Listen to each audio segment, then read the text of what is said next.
3 out of 8 employees filed legal claims against Blake Lively. This company was set up in Eric, Blake Lively's brother's studio in New York. He also had a relationship to one of the employers, and he was married. There were about 20 employees working for Preserve. Blake Lively's entire image just went up in flames after her own brother got accused of sexual harassment while sitting in a CEO chair she proudly celebrated. At least 3 employees reportedly filed legal threats, and also he had unpredictable moods and emotional outbursts that was really hard to deal with. So the same Blake who screams about justice and accountability is now dead silent as her family drama leaks into headlines. And if you think that's bad, wait till you hear how deep she's buried in this mess.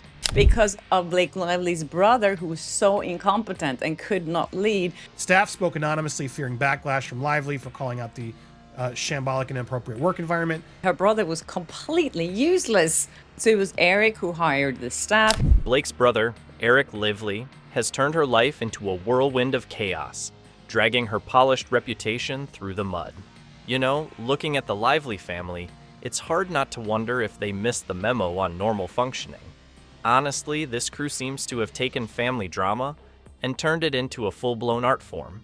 She's suing Justin Baldoni over toxic work environments. When you read what these employers had to go through.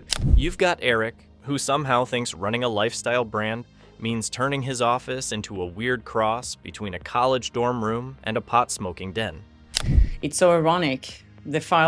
She files a workplace lawsuit when her workplace had 3 legal claims.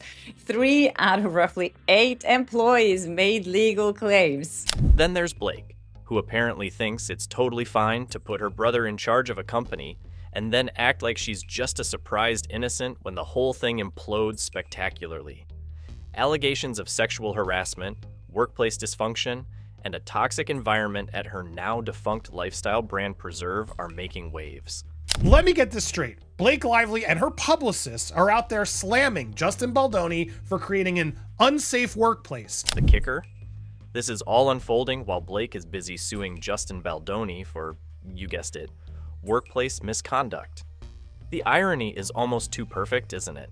As the boss of the company, 43-year-old Eric was running Preserve, which was Blake Lively's lifestyle brand, out of his apartment, which was owned by Blake's brother, where he allegedly drank alcohol, smoked pot, frequently let staff out of the cold when he overslept and forced them to work sitting on the floor for months. Let's start with Preserve. Remember that? No? Don't worry. Most people don't. So she started this company in 2014, and less than a year later, it was dismantled. Started in 2014, it was supposed to be Blake's answer to Gwyneth Paltrow's Goop. But instead of building an empire, it became the Titanic of lifestyle brands. Within a year, it became dismantled, and there are fair reasons, like selling salt for $24. It was kind of a competitor, you could say, to Gwyneth Paltrow's company, Goop, who's been pretty successful at selling kind of weird stuff. But anyways, Blake Lively wanted to get in there. The launch was rushed to coincide with a Vogue feature, because apparently, turning down Anna Wintour wasn't an option. Blake later blamed the flop on sexism in the media. But let's be real. It wasn't sexism that made Preserve a hot mess. He overslept and forced them to work sitting on the floor for months before buying furniture. 43-year-old Eric, who got married in 2005, even had an affair with one of the employees. Behind the scenes, Preserve wasn't just a sinking ship. It was a full-blown disaster zone. Blake made the questionable decision to let her brother Eric, an actor whose career highlights include minor roles and a bankruptcy filing, run the show. Where did he set up operations? His Manhattan studio apartment. Yes, a lifestyle brand was being managed from a glorified bachelor pad. One of the former staffs called the company an absolute disaster, insane, toxic, emotionally draining, and disorganized. Employees worked without desks, sometimes sitting on the floor while Eric lounged in bed. The bed, by the way, was in the middle of the workspace. Cozy, right? And an employee is quoted saying that the workplace allegations that Blake is making now against Justin Baldoni are deeply ironic, given that it was the most insane, toxic, emotionally draining, and disorganized environments you could imagine. Eric wasn't just incompetent, he was a walking HR nightmare. Allegations of sexual harassment surfaced, with claims of him having an affair with an employee. Let's throw it right back at you, Blake. How did you do a proper HR investigation when apparently your brother was sleeping with the employees, doing substances, all terrible complaints that are happening in your horrible lifestyle brand? And let's not forget his alleged fondness for weed and prescription pills, which gave the office a unique aroma. The man reportedly left employees shivering outside in the New York cold while he smoked pot in bed. Truly inspiring leadership. So, and another one said, the impressions Blake left on me after I work at Preserve, it's that she doesn't care. Employees tried to bring these issues to Blake. Did she listen? Nope. When they finally got a meeting with her to discuss Eric's behavior, she shut it down faster than Preserve went out of business. One of the staff members raised concerns to Blake and said, we need to have a meeting and talk about what's going on at Preserve because things are falling apart. And Blake did not want to hear anything about her brother. And she was like, not having it. According to those present, Blake didn't want to hear a word about her brother's antics. It's almost like she handed him the reins and said, run this company into the ground, please. Meanwhile, Preserve became infamous for its pretentious branding. The website looked like it was selling a Pinterest board for $1,000 a scroll. And the products? Think rustic chic aprons and overpriced trinkets that no one actually needed. One article hilariously compared it to a romanticized version of the antebellum South, but without the jam. 3 former staffers told the entire company was an absolute disaster. By 2015, the brand's collapse was inevitable. Employees were working 20-hour days, unpaid wages were piling up, and neighbors were complaining about the illegal business being run out of Eric's apartment. Even a former NHL player got involved, filing noise complaints. You'd think all this would be enough for Blake to intervene, but apparently, she had better things to do, like accessorizing photo shoots that no one cared about. This is the inside story, okay? Blake Lively's disastrous attempt to copy Gwyneth Paltrow. That's not the headline. She tried to cover up actual employment complaints. Literally the same thing she's here on Deadline trying to do. Now, here's the real plot twist. Blake is suing someone else for workplace misconduct. Okay, so Blake Lively wasn't there a lot. I think some of them that didn't even meet with Blake Lively. She was just like running this and trusting her brother to take care of things. Yes. While her employees were reportedly signing NDAs and receiving hush money settlements to stay quiet about Preserve, Blake was positioning herself as a champion of workplace integrity. If irony were a currency, Blake would be a billionaire. The workplace allegations that Blake is making now against Justin Baldoni are deeply ironic, given that it was one of the most insane, toxic, emotionally draining, and disorganized environments you could imagine. So, what does this mean for Blake's golden image? For years, she's been the darling of Hollywood, the effortless star with the perfect smile and a flawless public persona. But with these revelations, the cracks are starting to show. The real question is, can Blake survive this PR nightmare? Or has her brand, both literal and personal, been tarnished beyond repair? This company was set up in Eric, Blake Lively's brother's studio in New York. He had apparently a big studio and he was living in this studio, and they set up the company there as well. I think there were about 20 employees. Let's talk about Eric Lively, the man who managed to turn Preserve from a questionable business idea into an unmitigated disaster. If nepotism were an Olympic sport, Blake would have taken gold for handing the reins to her brother, who was about as qualified to run a business as a fish is to climb a tree. Eric, who was a handsome Hollywood actor with a notable role in the 1999 Disney Channel show So Weird, Eric's Hollywood resume isn't exactly what you'd call impressive. And he had small roles in The L Word, Full House, and American Pie, apparently, but his career did not soar like his sister. He's had a few minor acting gigs, nothing to write home about, and then there's the bankruptcy he filed in 2009. That's right, the man who couldn't manage his own finances was tasked with managing a lifestyle brand. Bold choice, Blake. Bold choice. And they were all had to deal with Eric, who was, according to this story, he was smoking weed and drinking alcohol openly. He overslept many times, so the staff had to wait outside until he woke up. And boy, did he live up to those low expectations. Eric didn't just mismanage Preserve, he turned it into his personal frat house. Employees reported him drinking, smoking pot, and generally acting like a college freshman on spring break. And he wouldn't let them in because he was still lying in bed smoking a bowl. We were subject to his moods and whims, and those were very dysregulated.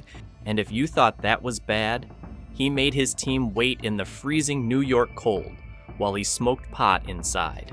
You know, because nothing says effective leadership like leaving your staff to shiver on the sidewalk.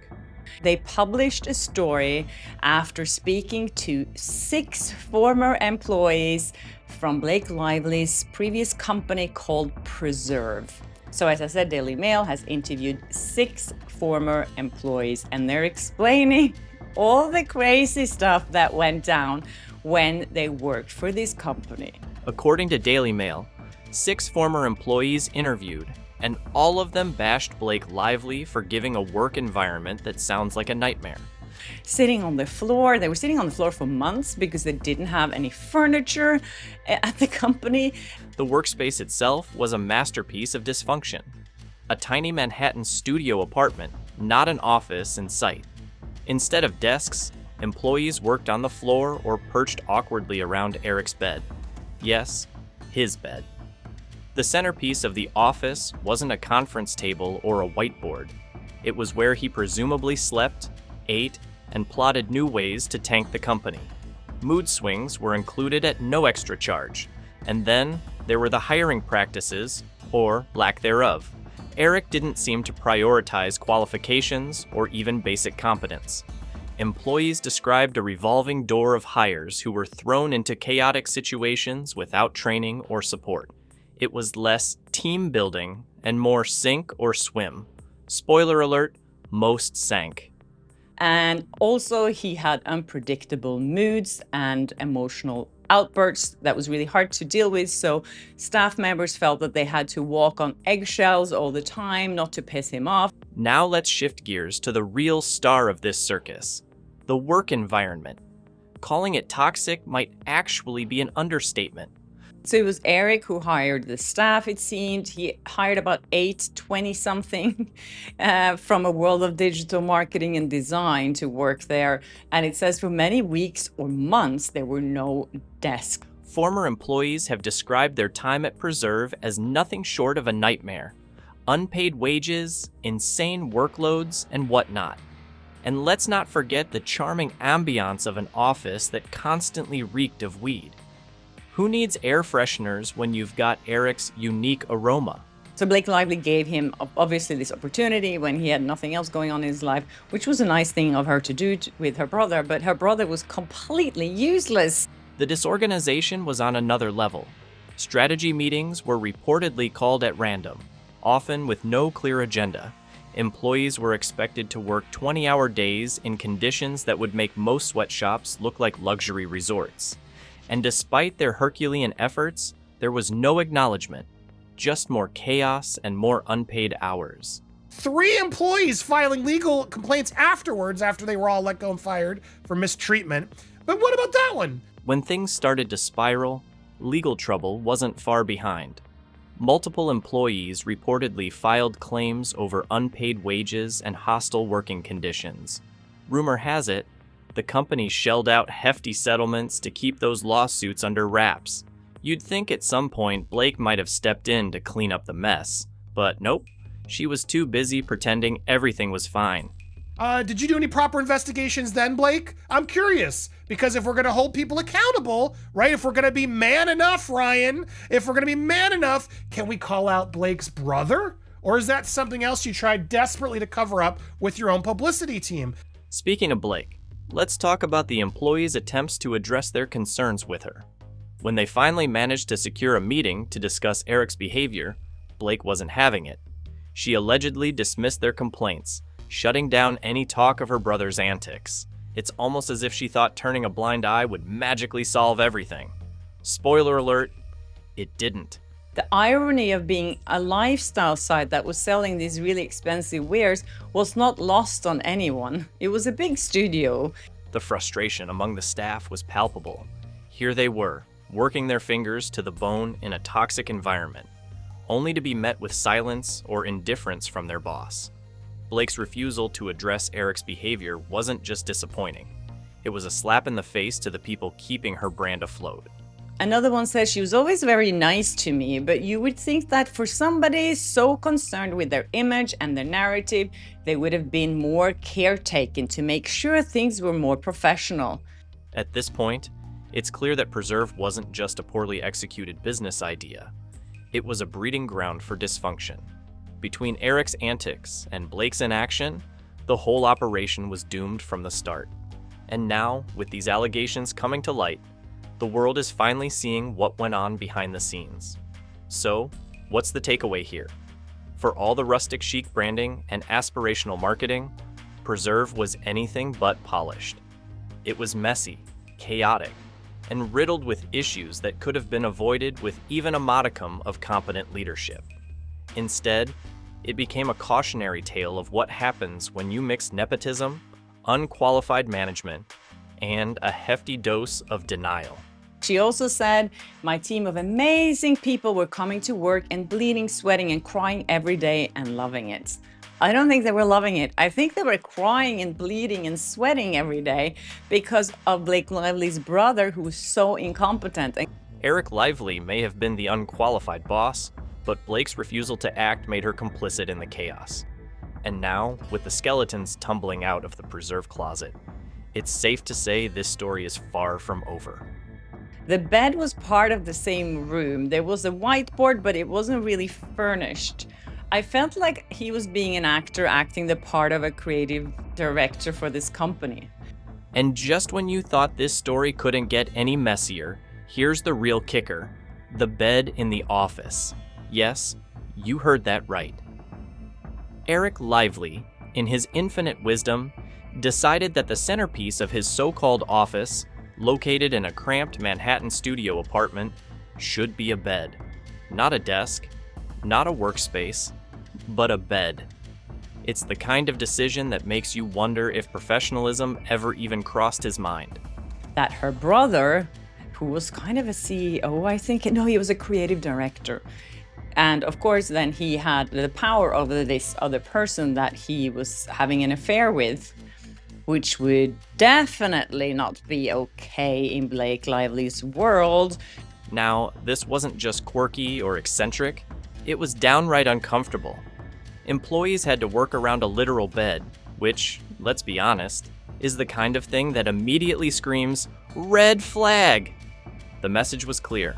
This wasn't a workplace. It was Eric's personal hangout spot. The line between personal life and professional responsibility completely erased. One day, suddenly out of nowhere, he said, you need to put together a strategy and present it tomorrow. You show up for work the next day, and he was still asleep. And speaking of blurred boundaries, Eric didn't stop at redecorating the office with bedroom furniture. Rumors quickly spread about an alleged affair he was having with one of the employees. Imagine showing up to work every day, navigating the tension of your boss's messy personal life spilling into your job. It's the kind of drama that might work for a soap opera, but in real life, it's pure chaos. The use of Eric's loft as an all-hours business irked neighbors too, so they got complaints from a neighbor, and one of the neighbors was a former NHL player, Sean Avery. But wait, there's more? Neighbors were not thrilled about this whole setup, and who can blame them? Running a business out of a residential apartment in New York City isn't exactly above board. Complaints started rolling in, with neighbors voicing their frustrations about the constant foot traffic, noise, and general lack of professionalism wafting out of Eric's office, along with, let's not forget, the smell of weed. They also said he was taking a lot of prescription pills and he would openly smoke and he drank as well. We'd go to the office and the office would smell of weed. Another staffer claimed it was clear he partied the night before. The entire situation was a recipe for disaster. Employees were working in an environment that was not only chaotic, but downright inappropriate. The bed in the office became a symbol of everything wrong with Preserve: the lack of boundaries, the disorganization, and the complete disregard for basic workplace ethics. But where was Blake in all of this? That's the million-dollar question. Blake Lively, the same woman who built her public image as the relatable, down-to-earth Hollywood starlet, had put her brother in charge of her company despite every glaring red flag. Eric's resume consisted of a few minor acting roles and a bankruptcy filing. Not exactly the credentials of a seasoned business executive. It's so ironic. She files a workplace lawsuit when her workplace had 3 legal claims. The irony is hard to ignore. Blake publicly sued Justin Baldoni over alleged workplace issues while simultaneously presiding over a business that was, by all accounts, an HR nightmare. Employees weren't just struggling with unpaid wages and erratic leadership. They were navigating an environment that blurred personal and professional boundaries to an absurd degree. So, what does this say about Blake? Is she just naive, unaware of the chaos her brother was causing? Or is she complicit, choosing to look the other way because it was easier than admitting she'd made a mistake? Either way, it's not a good look. Her reputation as Hollywood's golden girl is starting to crack, and the shiny, relatable image she's cultivated over the years feels more and more like a carefully constructed facade. But he was definitely married to her while he was having an affair with one of the staff members. The bed in the office might sound like a bizarre detail, but it's emblematic of the larger dysfunction at Preserve. It's not just about Eric's poor decisions, it's about Blake's role in enabling them. And with every new revelation, the question becomes harder to ignore. How much longer can Blake maintain her pristine public image when the truth about Preserve is so glaringly messy? This isn't just a scandal, it's a full-blown implosion. And as we peel back the layers of this story, one thing is clear. The drama at Preserve goes way deeper than anyone could have imagined. And it says here they worked 20 hours a day. It was a crazy amount, not because there was work to be done, but because it was so dysfunctional and Eric captured people into his sphere. Let's circle back because this next part is where things really start to implode spectacularly. Enter the Daily Mail. You know, that tabloid that thrives on chaos and has a knack for dropping bombshells right when you thought a story couldn't get any messier. Well, buckle up because their exposé on Preserve, Blake Lively's ill-fated lifestyle brand, is like a dumpster fire garnished with champagne bubbles. Drugs, affairs, and utter workplace chaos. Yep, all on the menu. And when Daily Mail contacted him to ask him about this, he was kind of toning it down, and he said that he met Blake once and found her to be very nice and beautiful. So, what did the Daily Mail uncover? Brace yourself. Employees recount a workplace where the boss, well, technically, Blake's brother Eric, was reportedly getting high on pot, knocking back alcohol, and leaving staff out in the New York winter, shivering like extras in a bad indie film. And oh, there was a literal bed in the office. Yes, you read that right. A bed. The kind you'd expect in a personal bedroom. Not your run-of-the-mill business headquarters. It's as if the phrase work-life balance got lost somewhere between the weed smoke and Eric's apparent naps. But he had been complaining. One of the staff members here confirms that he had been complaining about the mess and the noise from all the people coming and going all the time. But wait, it gets better. According to insiders, Eric's so-called management style was more like a toxic cocktail of mood swings, irrational demands, and questionable decision-making. Hiring decisions? Let's just say they seem to favor looks and charm over competence, turning the office into a bizarre blend of a reality TV dating show and a dysfunctional startup horror story. And she was like, I'm not having it. And a person that Daily Mail spoke to is saying that she didn't care to understand how the mismanagement of her brother could be affecting us. The Daily Mail didn't stop at just painting the picture of a frat house masquerading as a lifestyle brand's HQ. They also revealed that Eric was embroiled in an affair with one of his employees despite being married since 2005. The fact that this was happening right under Blake's nose, in a space that was both her brother's home and the company's workspace, is the kind of irony that Hollywood loves to chew on for weeks. Imagine working in an office where your boss's personal drama is practically wallpaper. You don't see male entrepreneurs pitted against each other, destroyed, picked apart, and every word they say served up to judge. And of course, neighbors weren't thrilled either. Multiple complaints were filed about the company operating out of a residential building. Basically, Blake and Eric were running a business in what should have been a peaceful apartment building, turning it into a chaotic hotspot. City inspectors tried to intervene, but the company was elusive, dodging inspections like it was part of a bad spy thriller. According to one staffer here, saying that Leslie Sloan shut everything down. They buried every single thing from that company. Now here's the kicker. The whole scandal was effectively buried for years. Enter Leslie Sloan, Blake's publicist, and apparently a force of nature when it comes to damage control. Sources say she shut down any leaks or stories about the mess at Preserve faster than you can say PR nightmare. If anyone was hoping these ugly truths would stay hidden forever, Leslie made sure to put the lid on that pot. Pun absolutely intended. Some ex-employees told the Daily Mail they decided to speak up after they saw the Blake accusing Baldoni of SH and an unprofessional environment on the set of the movie It Ends With Us. But the timing of this expose is no accident. It comes at a moment when Blake Lively is already tangled up in her own legal battle, suing Justin Baldoni over workplace harassment claims. Talk about biting off more than you can chew. While Blake fights to portray herself as a victim of workplace misconduct, the ghost of Preserve's scandalous past resurfaces to haunt her, turning the whole narrative upside down. Now, what does this mean for Blake? Well, let's not pretend it's all smooth sailing. These revelations threaten to do some serious damage to her squeaky clean Hollywood image. The Golden Girl, who's suddenly looking a bit tarnished.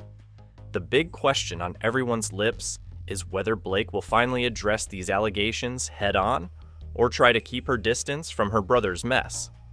It's so ironic. She files a workplace lawsuit when her workplace had 3 legal claims. Given her previous silence and refusal to engage with employees raising concerns about Eric's management, many are skeptical. It's one thing to stand by family, but another to appear complicit in enabling a toxic workplace and then throwing legal stones at others for the same issues. The irony here is almost Shakespearean. Blake's public image as a caring, relatable star who champions women and workplace fairness is now clashing hard with the very real dysfunction she supposedly ignored, or worse, allowed, to fester in her own company. So here we are. Blake Lively's once pristine reputation is at a crossroads. Can she survive this storm, or is this the beginning of the end for her golden image? Only time will tell, but if history has taught us anything, it's that Hollywood's affection can be as fleeting as a viral meme. And now, before we move on, let's throw the question right back to you. What do you think? Should Blake be held accountable for her brother's actions and the workplace nightmare that Preserve became? Or is she just a victim of circumstance, caught in the crossfire of family drama and ruthless media scrutiny? Drop your thoughts in the comments because this story isn't going anywhere anytime soon. And trust me, there's plenty more chaos to come.